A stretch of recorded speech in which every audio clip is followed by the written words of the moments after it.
Commission की तरफ से भी, लेकिन फिर भी आरोप लगाए जाते हैं। देखिए, पहली बात तो यह है कि न महाराष्ट्र में वोटों की चोरी हुई है, न देश में कई वोटों की चोरी हुई है। मुझे ऐसा लगता है कि राहुल जी के दिमाग की चिप चोरी चली गई है और उनकी हार्ड डिस्क करप्ट हो गई है।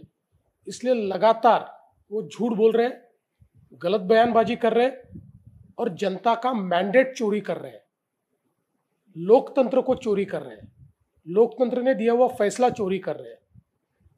और उनके फिगर भी बार बार बदलते हैं।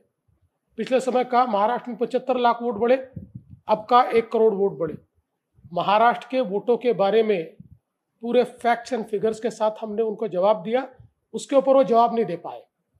इसलिए झूठ बोलकर अपनी हार को दबाने की कोशिश कर रहे, कवर फायरिंग कर रहे। उनको पता है आगे भी हारने वाले हैं, तब वो बोलेंगे मैं तो पहले कहता था। इस प्रकार की कवर फायरिंग उनकी चल रही है। और मैं सबसे ज़्यादा आश्चर्यचकित इस बात से हूँ कि आप लगातार ये कहते हो कि वोटर लिस्ट में गड़बड़ी है, वोटर लिस्ट में गड़बड़ी है, तो फिर बिहार में कॉम्प्रिहेंसिव रिवीजन को आप क्यों विरोध कर रहे हो?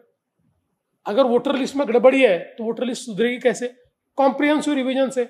हम मांग कर रहे हैं 10 साल से कॉम्प्रिहेंसिव रिवीजन कीजिए, डी नोवो वोटर लिस्ट तैयार कीजिए, हम मांग कर रहे हैं। और अब जब चुनाव आयोग वो कर रहा है तो आप उसका विरोध कर रहे हो।